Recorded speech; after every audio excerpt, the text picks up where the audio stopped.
ഞങ്ങളും ക്രൂശിക്കപ്പെട്ട ക്രിസ്തുവിനെ പ്രസംഗിക്കുന്നു. 1-ാം നൂറ്റാണ്ടിൽ കർത്താവായ യേശു ക്രിസ്തുവിൻ്റെ അപ്പോസ്തലന്മാർ 12 പേരുണ്ടായിരുന്നതിൽ ആദ്യം തന്നെ ഇസ്കരിയോത്ത് യൂദാ കർത്താവിനെ ഒറ്റിക്കൊടുത്ത് അവൻ നാശയോഗ്യനായിപ്പോയി. പിന്നീട് 11 പേരുണ്ടായിരുന്നു.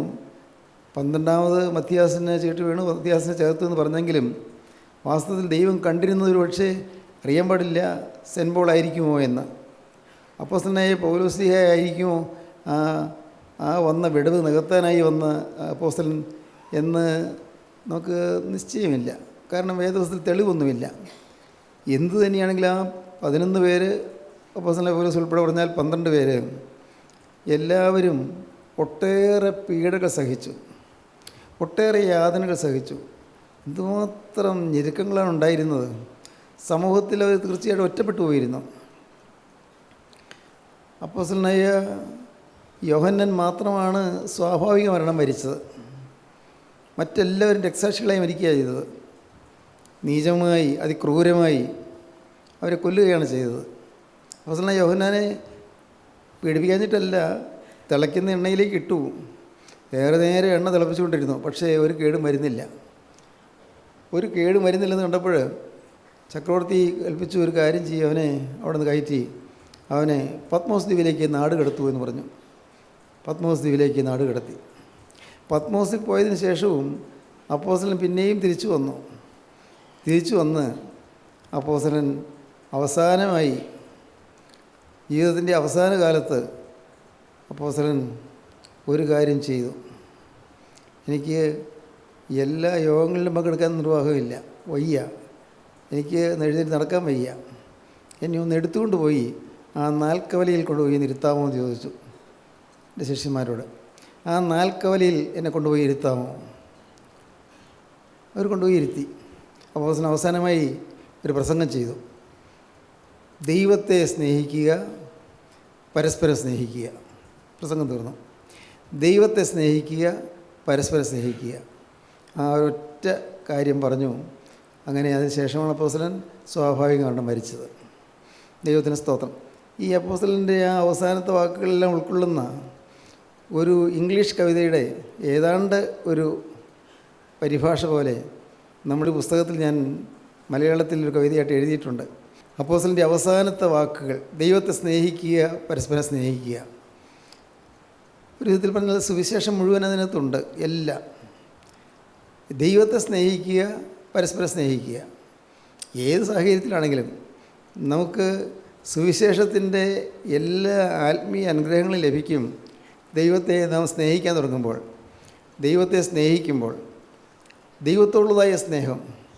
ഇന്ന് എനിക്കറിയാം, പലരും പാപത്തിന് മേൽ ജയം കിട്ടുന്നതിന് വേണ്ടി അത്യുധ്വാനം ചെയ്യുന്നുണ്ട്. ജയിക്കണമെന്നുണ്ട്, തീർച്ചയായിട്ടും ഈ പാപം വരുന്നുണ്ട്. എനിക്ക് കർത്താവിനെ സ്നേഹിച്ച് മുന്നോട്ട് പോകണമെന്നുണ്ട്. ഒരു തെറ്റും വരാതെ, ഒരു ചീത്ത ചിന്ത പോലും വരാതിരിക്കണമെന്ന് ആഗ്രഹമുണ്ട്. പലരും അത് ആഗ്രഹിക്കുന്നവരാണ്, പക്ഷേ സാധിക്കുന്നില്ല. അതിനുള്ള ഒരേ ഒരു പോംവഴി യേശുക്രിസ്തുവിനെ സ്നേഹിക്കുക എന്നുള്ളത് മാത്രമാണ്. കർത്താവിനെ സ്നേഹിക്കുക. നമുക്കറിയാം, മാതാപിതാക്കളെ സ്നേഹിക്കുന്നു, അമ്മയെ സ്നേഹിക്കുന്നു, ഭർത്താവ് ഭാര്യയെ സ്നേഹിക്കുന്നു, ഭാര്യ ഭർത്താവിനെ സ്നേഹിക്കുന്നു, നമ്മുടെ കുഞ്ഞുങ്ങളെ, കൊച്ചുകുട്ടികളെ നാം സ്നേഹിക്കുന്നു. സ്നേഹം എന്താണെന്ന് നമുക്കറിയാം. നമ്മുടെ കുഞ്ഞുകുട്ടികളെ നാം സ്നേഹിക്കുന്നു. അതുപോലല്ല, അതിനേക്കാൾ എത്രയോ ഉപരിയായി നാം കർത്താവായ യേശുക്രിസ്തുവിനെ സ്നേഹിക്കണം. അങ്ങനെ ക്രിസ്തുവിനുള്ളതായ സ്നേഹം വാസ്തവമായി വന്നു കഴിഞ്ഞാൽ തീർച്ചയായിട്ടും നമുക്ക് പരസ്പരം സ്നേഹിക്കാൻ സാധിക്കും. അഥവാ മറിച്ച് പറഞ്ഞാൽ, അപ്പോസ്തലനായ യോഹന്നാൻ്റെ ലേഖനത്തിൽ തന്നെ പറയുന്നുണ്ട്, കണ്ടിട്ടുള്ള സഹോദരനെ സ്നേഹിപ്പാൻ കഴിയാത്തവന് കണ്ടിട്ടില്ലാത്ത ദൈവത്തെ എങ്ങനെ സ്നേഹിപ്പാൻ കഴിയും? അപ്പോസ്തലനായ യോഹന്നാൻ എഴുതിയ 1-ാമത്തെ ലേഖനം 4-ാം അധ്യായത്തിലാണ്. കണ്ടിട്ടുള്ള സഹോദരനെ സ്നേഹിപ്പാൻ കഴിയാത്തവന് കണ്ടിട്ടില്ലാത്ത ദൈവത്തെ എങ്ങനെ സ്നേഹിപ്പാൻ കഴിയും? നമ്മുടെ ഓരോരുത്തരും ജീവിതത്തിലേക്ക് നോക്കിയാൽ പുറമേ കാണിക്കുന്ന പുഞ്ചിരിയോ സ്നേഹമോ അതല്ല സ്നേഹം. പുറമേ കാണിക്കുന്ന മധുരവാക്കുകളോ നല്ല ഇമ്പമായ സംസാരമോ അതുമല്ല സ്നേഹം. അതിനപ്പുറം ഹൃദയത്തിൻ്റെ അകക്കാമ്പിൽ നിറഞ്ഞു നിൽക്കുന്നതായൊരു സ്നേഹം, അതൊരു വലിയ അത്ഭുതകരമായ അനുഭവമാണ്. ഹൃദയത്തിൽ നിറഞ്ഞ സ്നേഹം, പരസ്പരം സ്നേഹം. നിങ്ങൾ തമ്മിൽ സ്നേഹിപ്പീനെന്ന് ഞാൻ പുതിയൊരു കൽപ്പന നിങ്ങൾക്ക് തരുന്നു. നിങ്ങൾക്ക് തമ്മിൽ സ്നേഹം ഉണ്ടെങ്കിൽ നിങ്ങൾ എൻ്റെ ശിഷ്യന്മാരെന്ന് എല്ലാവരും അറിയും. ഇന്ന് നമുക്ക് ഒരു വിധത്തിൽ പറഞ്ഞാൽ അറിവ് ധാരാളമുണ്ട്. വേദപുസ്തകത്തിലുള്ള അറിവുണ്ട്, വേദപുസ്തക ജ്ഞാനമുണ്ട്. ഒരുപക്ഷെ മറ്റ് പല കൂട്ടായ്മയിലുള്ളതിനേക്കാൾ കൂടുതലായിട്ട് നമ്മുടെ കൂട്ടായ്മയിലുള്ളവർക്ക് വേദപുസ്തകത്തെക്കുറിച്ച് കാര്യങ്ങളൊക്കെ കുറച്ചൊക്കെ അറിയാം. കാരണം ധാരാളം കേട്ടു. പക്ഷേ ഇന്ന് ആ സ്നേഹം എന്ന് പറയുന്ന വികാരം അതെവിടെയോ പോയി. ദൈവത്തോടുള്ളതായ സ്നേഹം വരണം, മനുഷ്യരുള്ളതായ സ്നേഹം വരണം. സ്നേഹമെന്ന് പറയുന്ന ആ ഒരു ഭാവം അതൊരു ആന്തരികമായ ഒരനുഭവമാണ്. നിറഞ്ഞ സ്നേഹം.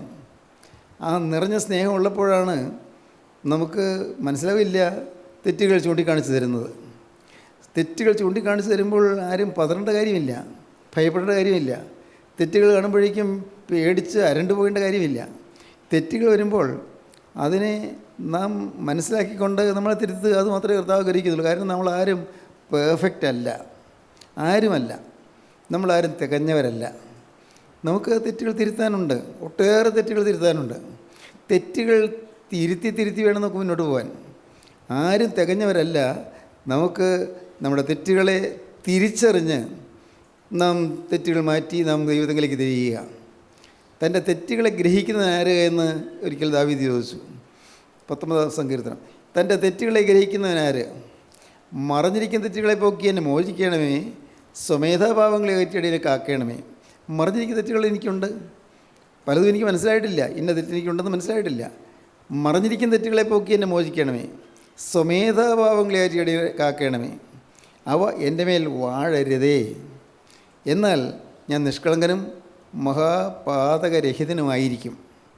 എൻ്റെ പാറയും എൻ്റെ വീണ്ടെടുപ്പുവാനായ യഹോവേ, എൻ്റെ വായിലെ വാക്കുകളും എൻ്റെ ഹൃദയത്തിലെ ധ്യാനവും നിനക്ക് പ്രസാദമായിരിക്കുമാറാകട്ടെ. 19-ാം സങ്കീർത്തനത്തിലെ അവസാന വാക്യങ്ങളായി പറഞ്ഞത്. മറഞ്ഞിരിക്കുന്ന തെറ്റുകളെ പോക്കിനെ മോചിക്കണമേ, തൻ്റെ തെറ്റുകളെ ഗ്രഹിക്കുന്നവനാര്? സങ്കീർത്തനക്കാരൻ ദാവീദ് തന്നെ പിന്നെയും പാടി 139-ാം സങ്കീർത്തനത്തിൽ, യഹോവേ എന്നെ ശോധന ചെയ്ത് എൻ്റെ ഹൃദയത്തെ അറിയണമേ. പുറമെയുള്ള കാര്യങ്ങളല്ല, ഹൃദയത്തെ. യഹോവേ എന്നെ ശോധന ചെയ്ത് എൻ്റെ ഹൃദയത്തെ അറിയണമേ. എന്നെ പരീക്ഷിച്ച് എൻ്റെ നനവുകളെ അറിയണമേ, എൻ്റെ ചിന്താഗതികൾ, എൻ്റെ നനവുകൾ അറിയണമേ. വ്യസനത്തിനുള്ള മാർഗ്ഗം എന്നിലുണ്ടോ എന്ന് നോക്കി ശാശ്വത മാർഗ്ഗത്തിൽ നടത്തണമേ. വ്യസനത്തിലുള്ള മാർഗ്ഗം എന്നിലുണ്ടോ എന്ന് നീ ഒന്ന് നോക്കി കാണണമേ. ഞാൻ നോക്കിയിട്ട് എനിക്ക് അതെല്ലാം പലതും മറഞ്ഞിരിക്കുന്നു. വ്യസനത്തിനുള്ള മാർഗ്ഗം, അത് ഇംഗ്ലീഷ് ബൈബിളിൽ നേതൃത്വം ചെയ്താൽ വ്യസനത്തിന് നല്ല കിട്ടുന്നത്. Is there any wicked way in my life? എൻ്റെ ജീവിതത്തിൽ ഏതെങ്കിലും വിക്കറ്റ് വേയ്സ് ഉണ്ടോ? തെറ്റായ കാര്യങ്ങൾ എൻ്റെ ജീവിതത്തിലുണ്ടോ? Is there any wicked ways in my life? എൻ്റെ ജീവിതത്തിൽ ഏതെങ്കിലും വിക്കറ്റ് വേയ്സ്, തെറ്റായ വഴികളുണ്ടോ എന്ന് നീ എനിക്ക് കാണിച്ചു തരണമേ. യഹോവയെ എന്നെ ശോധന ചെയ്ത് എൻ്റെ ഹൃദയത്തെ അറിയണമേ. ഒരിക്കലും ആത്മീയ ജീവിതത്തിൽ നമുക്ക് തൃപ്തി വന്നു പോകരുത്. ആത്മീയ ജീവിതത്തിൽ നാം എപ്പോഴും ഒന്നിനൊന്ന് ശുദ്ധീകരണം പ്രാപിച്ച് വളരാൻ ആഗ്രഹിക്കണം. ശുദ്ധീകരണം പ്രാപിച്ച് എനിക്ക് കർത്താവിൻ്റെ വിശുദ്ധനാകണം, ആയിട്ടില്ല. എൻ്റെ കർത്താവെ, എനിക്ക് കർത്താവിൻ്റെ വിശുദ്ധനായി തീരണമെന്ന് നാം ആഗ്രഹിച്ചാൽ തീർച്ചയായിട്ടും കർത്താവ് സാധിപ്പിച്ചു തരും, ഉറപ്പാണ്. യാചിപ്പീൻ നിങ്ങൾക്ക് കിട്ടും. കർത്താവിൽ പറഞ്ഞു, യാചിപ്പീൻ നിങ്ങൾക്ക് കിട്ടും, അന്വേഷിപ്പീൻ നിങ്ങൾ കണ്ടെത്തും, മുട്ടുവീൻ നിങ്ങൾക്ക് തുറക്കപ്പെടും. ദോഷികളായി നിങ്ങളുടെ മക്കൾക്ക് നല്ല ദാനങ്ങളെ കൊടുക്കാൻ അറിയുന്നുവെങ്കിൽ സ്വർഗസ്ഥനായ പിതാവ് തന്നോട് യാചിക്കുന്നവർക്ക് പരിശുദ്ധാത്മാവിന് എത്രയധികം കൊടുക്കും. ദൈവത്തിൻ്റെ വാക്കല്ലേ, യേശുവിൻ്റെ വാക്കല്ലേ പറയുന്നത്. പരിശുദ്ധാത്മാവിനെ കിട്ടും. നമുക്ക് നല്ല ദാനങ്ങളെ കൊടുക്കാൻ നമുക്കറിയാം. നമ്മുടെ കുഞ്ഞുങ്ങൾക്ക് നല്ല ദാനങ്ങളെ കൊടുക്കുന്നു. അവർ ഏതെങ്കിലും ഒരു കാര്യം ചോദിക്കുന്നു, അത് ചെയ്തു കൊടുക്കുന്നു. അതിൽ കുഞ്ഞുങ്ങൾ അവരുടെ ആവശ്യങ്ങൾ പറയുന്നു. സ്കൂളിലേക്ക് ഫീസ് കൊടുക്കുന്ന കാര്യമാകാം, അല്ല കോളേജിലേക്ക് പുതിയ നോട്ട്ബുക്ക് മേടിക്കുന്ന കാര്യമാകാം, അല്ല എന്തെങ്കിലും അല്ലേ, നിങ്ങൾ കടയിൽ ചെന്നു എന്തെങ്കിലും നിങ്ങൾക്ക് വേണ്ട ഒരു സാധനം വാങ്ങിക്കുന്ന കാര്യമായി മക്കൾ ചോദിക്കുന്നത് അപ്പം കൊടുക്കുന്നു. അപ്പനോ അമ്മയോ ചെയ്തു കൊടുക്കുന്നു. ദോഷികളായ നിങ്ങളുടെ മക്കൾക്ക് നല്ല ദാനങ്ങളെ കൊടുക്കാൻ അറിയുന്നു എങ്കിൽ സ്വർഗസ്ഥനായ പിതാവ് തന്നോട് യാചിക്കുന്നവർക്ക് പരിശുദ്ധാത്മാവിന് എത്രയധികം കൊടുക്കും. സ്തോത്രം. അതുകൊണ്ട് ഇന്ന് നമുക്ക് പാവത്തിന് ജയമില്ല എന്ന് പറയുന്നത് വാസ്തവത്തിൽ ജയിക്കാൻ നിങ്ങൾക്ക് താല്പര്യമില്ലെന്നാണ് അതിൻ്റെ അർത്ഥം. പാവത്തിന് ജയം കിട്ടാൻ താല്പര്യമില്ല. ആഴത്തിലേക്ക് നോക്കുമ്പോൾ ഇന്നും ചില വേരുകൾ ഈ ലോകത്തിലേക്ക് ഓടിയിരിക്കുന്നു. വേരുകൾ പുറമെയൊക്കെ വെട്ടിക്കളഞ്ഞു, വേര് ലോകത്തിലേക്ക്, ലോക ഇമ്പങ്ങളിലേക്ക്, ഇപ്പോൾ നിങ്ങൾ പലരും സിനിമ കാണുന്നില്ല, പക്ഷേ സിനിമ കാണാനുള്ള ആസക്തി ആ വേറെ അവിടെ കിടക്കുന്നു. ചീത്ത പടങ്ങൾ കാണുന്നില്ല, നല്ലത്. ചെറുപ്പക്കാർ പലരും ചില ബ്ലൂ ഫിലിംസൊക്കെ പറയുന്ന, ഭാഗ്യവശാൽ ഞാനത് കണ്ടിട്ടില്ല, എന്താണെന്ന് എനിക്ക് അറിഞ്ഞുകൂടാ. ബ്ലൂ ഫിലിംസ് എന്ന് പറയുന്ന ചീത്ത പടങ്ങൾ ചെറുപ്പക്കാർ പലരും കാണുന്നു. അത് കാണാൻ കാണണ്ടെന്ന് പറഞ്ഞു തീരുമാനിച്ചു, കാണില്ല. പക്ഷേ അതിലേക്കുള്ളൊരു ആസക്തി അകത്ത് കിടക്കുന്നു. ഇൻക്ലിനേഷൻ ടു സിൻ, പാവത്തിലേക്കുള്ള ഒരു ഇൻക്ലിനേഷൻ, ചായ്വ് അവിടെ കിടക്കുന്നു, ആസക്തി അവിടെ കിടക്കുന്നു. അത് പാടില്ല. അതും കൂടെ പറിച്ചു തരും. നിങ്ങൾ ആഗ്രഹിക്കുകയാണെങ്കിൽ അതും കർത്താവ് പറിച്ചു തരും. ഈ വേരുകളെല്ലാം തോണ്ടി പറിച്ചു കളയാനാണ് സുവിശേഷ പ്രസംഗങ്ങൾ. വചനശുശ്രൂഷ അതിനു വേണ്ടിയാണ്. ഓരോ മറഞ്ഞിരിക്കുന്ന വേരുകളും തോണ്ടി തോണ്ടി തോണ്ടി എടുത്ത് ദൈവത്തിന് കാണിച്ചു കൊടുത്ത് പരിശുദ്ധാത്മാവ് അവിടെയെല്ലാം കത്തിവയ്ക്കുന്നു. കത്തിവയ്ക്കുമ്പോൾ ചിലപ്പോൾ നീറ്റലുണ്ടാകും, ചിലപ്പോൾ വേദനയുണ്ടാകും. പക്ഷേ അവിടെ വേദനിക്കേണ്ട ആവശ്യമില്ല. അത് എൻ്റെ ഭാഗ്യമാണ്, എൻ്റെ തെറ്റുകൾ ചൂണ്ടിക്കാണിക്കുന്നത് എൻ്റെ ഭാഗ്യമാണ്. ഞാൻ ഇപ്പോഴത്തെ സ്ഥിതിയിൽ നിൽക്കാനല്ല കർത്താവ് ആഗ്രഹിക്കുന്നത്. എന്നെക്കൊണ്ട് വൻകാര്യങ്ങൾ കർത്താവ് പ്രതീക്ഷിക്കുന്നുണ്ട്. എന്നെ ഈ ഭൂമിയിലേക്ക് കർത്താവ് അയച്ചപ്പോൾ എന്നിൽ നിന്നുകൊണ്ട് ചില വൻകാര്യങ്ങൾ ചെയ്യാൻ കർത്താവ് പ്രതീക്ഷിക്കുന്നുണ്ട്. കാരണം ഇതിനെ അഴിച്ചുവിടുന്നത് എന്തിനെന്ന് ആരെങ്കിലും നിങ്ങളോട് ചോദിച്ചാൽ, ഞങ്ങളുടെ കർത്താവ് ഇതിനെക്കൊണ്ട് ആവശ്യമുണ്ട് എന്ന് പറയും. യേശുവിന് ആവശ്യമുണ്ട്, എന്നെക്കൊണ്ട് യേശുവിന് ആവശ്യമുണ്ട്. എന്തൊരു വ്യക്തമായ ബോധ്യമാണ് കിട്ടുന്നത്. എന്നെക്കൊണ്ട് യേശുവിന് ആവശ്യമുണ്ട്. ഒന്നുമില്ലാത്ത എന്നെക്കൊണ്ട്, ആരോഗ്യമില്ലാത്ത എന്നെക്കൊണ്ട്, വിദ്യാഭ്യാസമില്ലാത്ത എന്നെക്കൊണ്ട്, ഒരു പ്രാപ്തിയുമില്ലാത്ത എന്നെക്കൊണ്ട്, ധൈര്യമില്ലാത്ത എന്നെക്കൊണ്ട്, ഒരു തൻ്റെ ഇടവും ഇല്ലാത്ത എന്നെക്കൊണ്ട്, ആരെങ്കിലും വന്ന് എന്തെങ്കിലും സംസാരിച്ചാൽ തിരിച്ചൊന്ന് പറയാൻ കഴിവില്ലാത്ത എന്നെക്കൊണ്ട് യേശുവിന് ആവശ്യമുണ്ട്. ദൈവത്തിന് സ്തോത്രം. മറിച്ച് ഒന്നുകൂടി ചിന്തിക്കാം. പലതരത്തിലുള്ളതായ ദുരാലോചനകളുള്ള എന്നെക്കൊണ്ട്, പലതരത്തിലുള്ളതായ ദുരാഗ്രഹങ്ങളുള്ള എന്നെക്കൊണ്ട്, പലതരത്തിലുള്ളതായ ഇഷ്ടക്കേടുകളും മുഷിച്ചുകളും പരാതികളും പരിഭവങ്ങളെല്ലാം ഉള്ള എന്നെക്കൊണ്ട് യേശുവിന് ആവശ്യമുണ്ട്. അനേകം തിന്മകളും അശുദ്ധ ചിന്തകളും അശുദ്ധ വികാരങ്ങളുമുള്ള എന്നെക്കൊണ്ട് യേശുവിന് ആവശ്യമുണ്ട്. ഇതിനെ അഴിച്ചുവിടുന്നത് എന്തിനെന്ന് ആരെങ്കിലും നിങ്ങളോട് ചോദിച്ചാൽ, ഞങ്ങളുടെ കർത്താവിന് ഇതിനെക്കൊണ്ട് ആവശ്യമുണ്ട് എന്ന് പറയുവീൻ. സ്തോത്രം. അതുകൊണ്ട് ഈ നമ്മുടെ ജീവിതത്തിൽ ഒന്നിനുമേൽ ഒന്നായി എങ്ങനെ പാപത്തിൻ്റെ നമ്മുടെ വേരുകൾ തമ്മിൽ കണ്ട് അതെല്ലാം പറിച്ചു മാറ്റുന്നതിന് വേണ്ടിയതായ ഉദ്യമമായിരിക്കും നമ്മുടെ പ്രാർത്ഥന. ആരെങ്കിലും വഴിയായിട്ട് നമുക്ക് പാവം ഇന്നത് തെറ്റുണ്ടെന്ന് ചൂണ്ടിക്കാണിച്ച് കിട്ടുമ്പോൾ നമുക്ക് ഇഷ്ടക്കുറവ് വരികയല്ല വേണ്ടിയത്, ആളോടെ നമുക്ക് പരിഭവം വരികയല്ല വേണ്ടത്.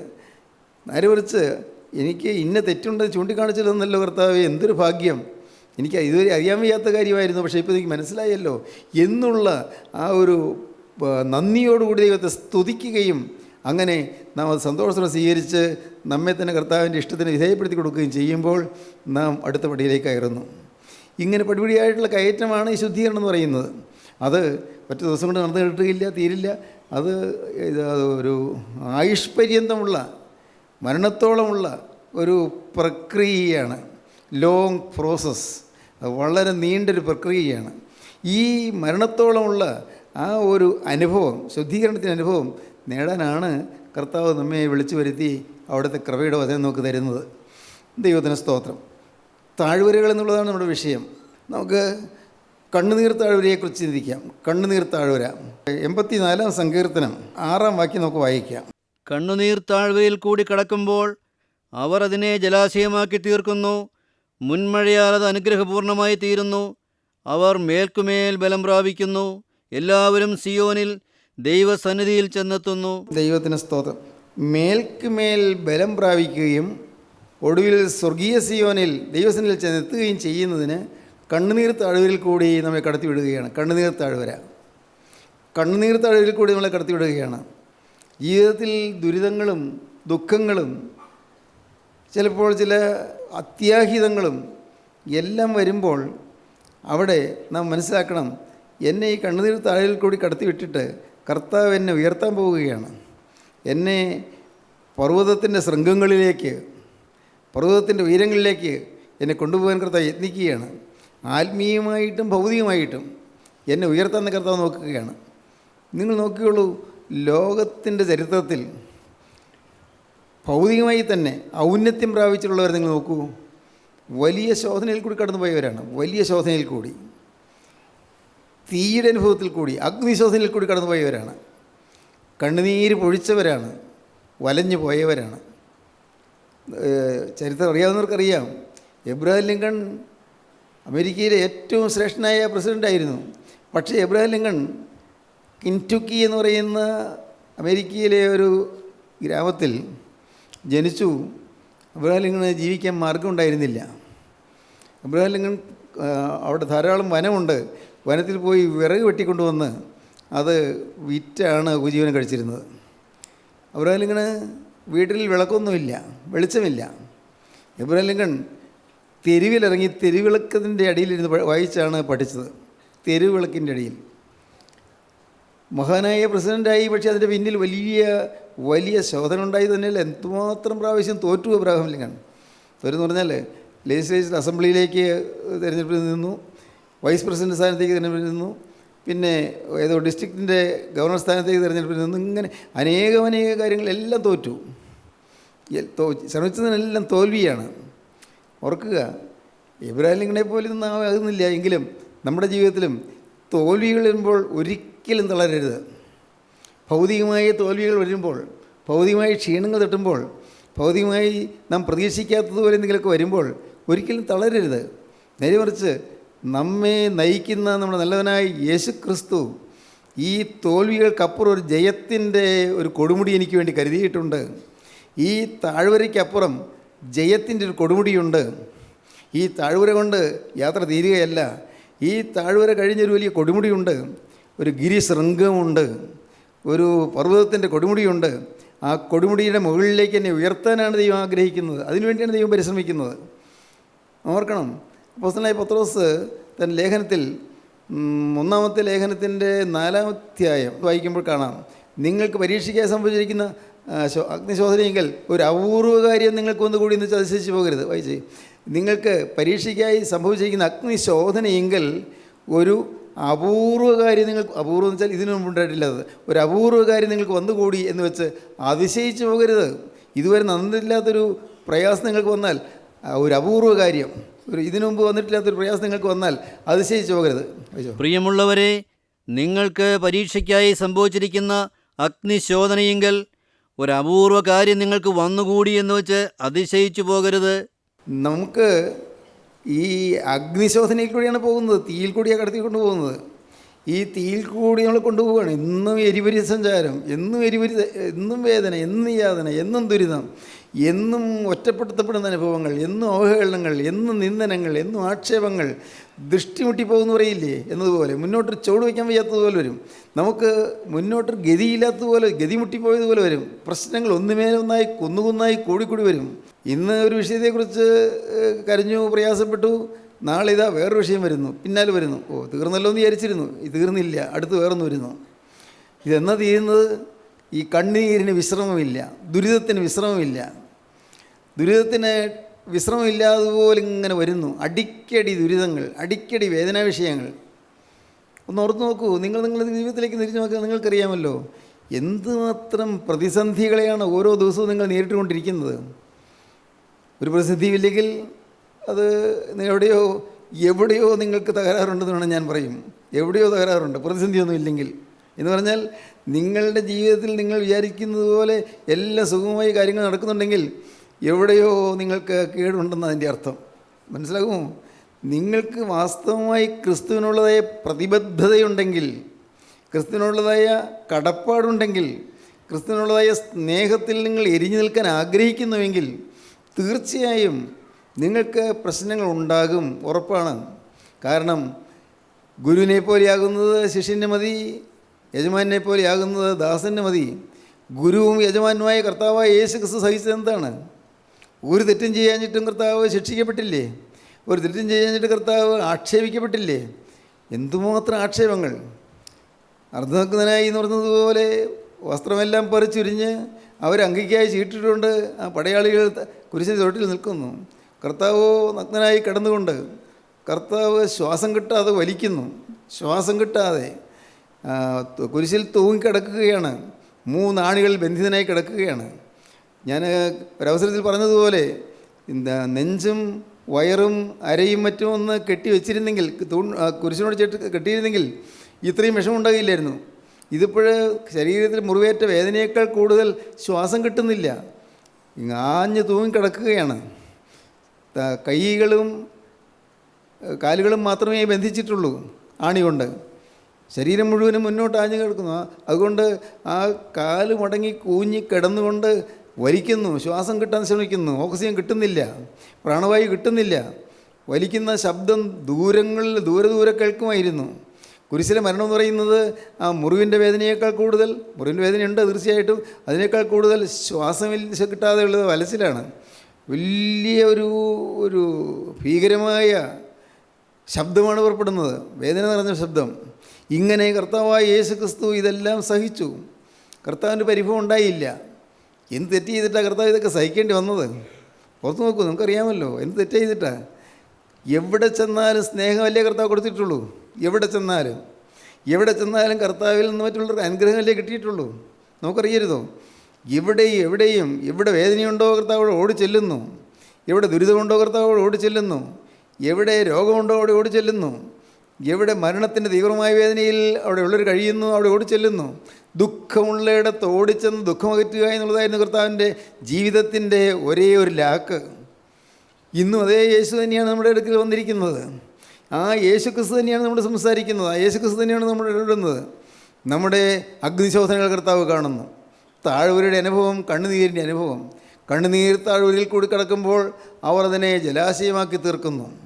ദൈവത്തിന് സ്തോത്രം. പ്രിയപ്പെട്ടവരെ, ഇന്ന് നിങ്ങൾ ആരെല്ലാം കണ്ണീരണിഞ്ഞുകൊണ്ടിരിക്കുന്നുണ്ട്? ദുഃഖത്തിൻ്റെ കണ്ണീര്, യാതനയുടെയും വേദനയുടെയും കണ്ണീര്. ഉണ്ടായിരുന്ന ജോലി നഷ്ടപ്പെട്ടു, കണ്ണീര്. വിദ്യാഭ്യാസം മുടങ്ങിപ്പോയി, പഠിത്തം നടക്കുന്നില്ല, പരീക്ഷ തോറ്റുപോയി, കണ്ണീര്. നല്ലൊരു ജോലിക്ക് വേണ്ടി അപേക്ഷിച്ചു, കിട്ടും വിചാരിച്ച് അതുവരെ കാത്തിരുന്നു. ഇപ്പോഴാണ് മനസ്സിലായത് വേറൊരാളെ നിയമിച്ചു, എന്നെ എടുക്കുന്നില്ല എന്ന്. കണ്ണീര്. പല നാളായി ഒരു വിവാഹിതനാകാൻ ആഗ്രഹിച്ചു, പക്ഷേ പറ്റിയ രീതിയിൽ ഒരു വിവാഹബന്ധം വരുന്നില്ല. കണ്ണീര്. ദൈവത്തിന് സ്തോത്രം. പ്രായം കൂടി വരുന്നു. 30, 32, 33, 34, 35, അല്ല 36, 37. വർഷങ്ങൾ നീണ്ടു പോവുകയാണ്. വർഷങ്ങൾ കൂടി പോകുന്നു, വിവാഹം നടക്കുന്നില്ല. 37 വയസ്സുള്ള ഒരു ചെറുപ്പക്കാരനോട് പറഞ്ഞു, സാറേ വിവാഹം ആലോചിക്കാനായിട്ടല്ല, ഒന്നും നടക്കുന്നില്ല, എന്തോ ശാപമുണ്ടെന്നാണ് തോന്നുന്നത്. ഞാൻ പറഞ്ഞു, അങ്ങനെ ശാപമുണ്ടെന്ന് വിചാരിക്കണ്ട. ശാപമുണ്ടെന്നൊക്കെ പറയാൻ അങ്ങനെയൊന്നും കർത്താവ് എനിക്ക് തരുന്നില്ല. പക്ഷേ ഒന്ന് പറയാം, മുട്ടിപ്പായി പ്രാർത്ഥിക്കൂ, നമ്മുടെ ആഗ്രഹങ്ങൾ യേശുവിനോട് പറയൂ. ഒരു നല്ല വിശ്വാസിയായ ഒരു പെൺകുട്ടിയെ ഭാര്യയായിട്ട് തരണമെന്ന് കർത്താവിനോട് ചോദിക്കുക. ചോദിച്ചു വാങ്ങാൻ ഞാൻ പറഞ്ഞു, ചോദിച്ചു വാങ്ങണം. ഒരു ദൈവവിശ്വാസിയുള്ളൊരു പെൺകുട്ടിയെ, യേശുക്രിസ്തുവിനെ അറിയുന്നൊരു പെൺകുട്ടിയെ, യേശുക്രിസ്തുവിനെ സ്നേഹിക്കുന്നൊരു പെൺകുട്ടിയെ എനിക്കൊരു ഭാര്യയായി തരണം കർത്താവിന് ചോദിക്കുക. ചോദിച്ചു വാങ്ങുക. ദൈവത്തിന് സ്തോത്രം. നമുക്ക് നമ്മുടെ അപ്പൻ്റെ അടുക്കൽ ചെന്ന് എന്തും ചോദിക്കാം. അപ്പനുമായിട്ടുള്ള സ്നേഹബന്ധത്തിൽ നിന്നാൽ. അപ്പനുമായിട്ട് വിദേശത്തേക്ക് പോയാൽ അപ്പനോട് ചോദിക്കാനൊക്കെ ഇല്ലല്ലോ. അപ്പനുമായിട്ടുള്ള സ്നേഹബന്ധത്തിൽ, അപ്പൻ്റെ ഭവനത്തിൽ ജീവിച്ചാൽ എല്ലാം ചോദിക്കാം. എന്ത് പ്രശ്നമുണ്ടെങ്കിലും ചോദിക്കാം, ചോദിച്ചു വാങ്ങാം. കണ്ണീരണിഞ്ഞ ജീവിതം, ദുരിതപൂരിതമായ ജീവിതം, യാതനാഭരിതമായ ജീവിതം, കഷ്ടപ്പാടേറ്റ് ഉലയുന്ന ജീവിതം, ഉരുകി തിളയ്ക്കുന്ന ജീവിതം. ദൈവത്തിന് സ്തോത്രം. ഈ വേദന കൊണ്ട് വിങ്ങുന്ന ഹൃദയത്തിൽ ആശ്വാസം തരാൻ യേശുക്രിസ്തു ജീവിക്കുന്നു. ആ യേശുവിനെ നമ്മുടെ കർത്താവിന് ഇഷ്ടമായി നിങ്ങൾ സ്വീകരിക്കൂ. യേശുവിനോട് നിങ്ങൾ ഉള്ളു തുറന്ന് പറയൂ, കർത്താവേ എൻ്റെ ഹൃദയത്തിലേക്ക് നീ വരണമേ, എൻ്റെ ഈ വേദന നിറഞ്ഞ ജീവിതത്തിലേക്ക് നീ വരണമേ, എൻ്റെ ആകുല നിറഞ്ഞ ജീവിതത്തിലേക്ക് നീ എഴുന്നള്ളി വരണമേ, സങ്കടം മാത്രമുള്ള എൻ്റെ ജീവിതത്തിലേക്ക് നീ എഴുന്നള്ളി വരണമേ, ജനിച്ചന്നു മുതൽ സങ്കടമല്ലാതെ എനിക്ക് നല്ലതൊന്നും ചിരിക്കാൻ പറ്റിയിട്ടില്ല, ആ ജീവിതത്തിലേക്ക് നീ വരണമേ, സമാധാനമില്ലാത്ത ജീവിതത്തിലേക്ക് നീ വരണമേ. കർത്താവേ, കണ്ണീർ താഴ്വരയിൽ കൂടി കിടക്കുന്ന എനിക്ക് നീ ഒരു തുണയായി വരണമേ. നിങ്ങൾ പ്രാർത്ഥിക്കൂ, ദൈവകരങ്ങളിലേക്ക് ഏൽപ്പിക്കൂ. യേശുവേ, നീ എന്നെ വിട്ടു പോവല്ലേ. പറയൂ പ്രിയപ്പെട്ടവരെ, യേശുവിനോട് പറയൂ, യേശുവിൻ്റെ കരങ്ങളിലേക്ക് കൊടുക്കൂ. ഭാവി യേശുവിൻ്റെ കരങ്ങളിലേക്ക് കൊടുത്തുകൊണ്ട് യേശുവിനോട് നിങ്ങളൊരു വാക്ക് പറയൂ. യേശുവേ, ഇത്രയും കാലം ഞാൻ ഒന്നുമില്ലാത്തതിനെ പോലെ ജീവിച്ചു, എനിക്ക് കർത്താവുന്ന സ്വത്ത് എന്താണെന്ന് അറിയാതെ ഞാൻ ജീവിച്ചു. യേശുവേ, നീ തന്ന സമ്പത്ത് എന്താണ്? എനിക്ക് തന്ന സമ്പത്ത് യേശു തന്നെയാണ്. യേശു എന്ന നിത്യസമ്പത്താണ് എനിക്ക് കിട്ടിയത്. യേശു എന്ന നിത്യ നിക്ഷേപമാണ് എനിക്ക് കിട്ടിയത്. എൻ്റെ യേശുവേ, അത് എനിക്ക് തരുവാൻ കൊണ്ട് ഞാൻ ആര്? ഇനി എന്നെ എന്ത് നന്മ കൊണ്ട് കർത്താവേ? എന്നാൽ നീ എന്നെ സ്നേഹിച്ചല്ലോ. ഈ സ്നേഹത്തിന് പകരമായി ഒന്നും തരാൻ എൻ്റെ കഴിവില്ല. ഒന്ന് മാത്രം ഞാൻ പറയാം, കർത്താവേ, ഈ ആയുസ് നിനക്ക് വേണ്ടി മാത്രം. ഹല്ലേലൂയ. ഈ ആയുസ് യേശുവേ നിനക്ക് വേണ്ടി മാത്രം. എന്നെ സ്നേഹിച്ച സ്നേഹത്തിന് പകരം തരാൻ ഒന്നുമില്ലാത്തത് കൊണ്ട് എൻ്റെ ഈ ആയുഷ്കാലം മുഴുവൻ നിനക്കായി ഞാനിതാ അടിയറ വയ്ക്കുന്നു. Hallelujah, hallelujah, hallelujah, hallelujah. ജീവിതം കർത്താവ് പിതാവിൻ്റെ പാദപീഠത്തിലേക്ക് സമ്പൂർണ്ണമായി സമർപ്പിക്കുന്നവർ, വ്യക്തമായ തീരുമാനം ഉണ്ടെങ്കിൽ മാത്രം അവരുടെ കരങ്ങൾ ഉയർത്തൂ. ഹല്ലേലൂയ. സ്നേഹം നിറഞ്ഞ ഞങ്ങളുടെ പരിശുദ്ധ പിതാവേ, വാഴ്ത്തപ്പെട്ട കർത്താവേ, ഈ അനുഗ്രഹീത നിമിഷങ്ങൾക്കായി ഞങ്ങൾ നിന്നെ സ്തുതിക്കുന്നു, ഞങ്ങൾ നിന്നെ സ്തോത്രം ചെയ്യുന്നു. അപ്പോൾ ഈ മക്കളെല്ലാം അവിടെ നിന്ന് സന്ദർശിക്കണമേ. ഓരോരുത്തരുടെയും തീരുമാനങ്ങൾ അവിടെ നിന്ന് അറിയുന്നില്ല കർത്താവേ. ഓരോരുത്തരെടുത്തിരിക്കുന്ന നിശ്ചയങ്ങൾ, തീരുമാനങ്ങൾ, നിർണ്ണയങ്ങൾ അവിടെ നിന്ന് കാണുന്നില്ല കർത്താവേ. എല്ലാവരെയും അനുഗ്രഹിക്കണമേ. രോഗികൾക്ക് സൗഖ്യം നൽകണമേ. ഹോസ്പിറ്റലിലായിരിക്കുന്നവർക്ക് സമാധാനവും സൗഖ്യം നൽകണമേ. മനസ്സ് ഭാരപ്പെട്ട് ഉള്ളു നീറിയിരിക്കുന്നവർക്ക് ആശ്വാസം സമാധാനം നൽകണമേ. എൻ്റെ കരുണയുള്ള കർത്താവേ, നിൻ്റെ മക്കളാരും പാരവശ്യപ്പെട്ടു പോകാതെ, ദുരിതം അനുഭവിച്ചു പോകാതെ കർത്താവേ, സമാധാനം അനുഭവിക്കാൻ എല്ലാവരെയും യോഗ്യരാക്കി തീർക്കണമേ. കുടുംബമായി അനുഗ്രഹിക്കണമേ. കുടുംബങ്ങളിലേക്ക് ശാന്തിയും സ്നേഹവും സമാധാനം അയക്കണമേ. അവിടുത്തെ രണ്ടാമത്തെ വരവിന് വേണ്ടി എല്ലാവരെയും ഒരുക്കണമേ. യേശു ക്രിസ്തുവിൻ്റെ വിലയേറിയ നാമത്തിൽ പ്രാർത്ഥിക്കുന്ന കൃപയോടെ കേൾക്കണമേ. ആമീൻ. ഹല്ലേലൂയ.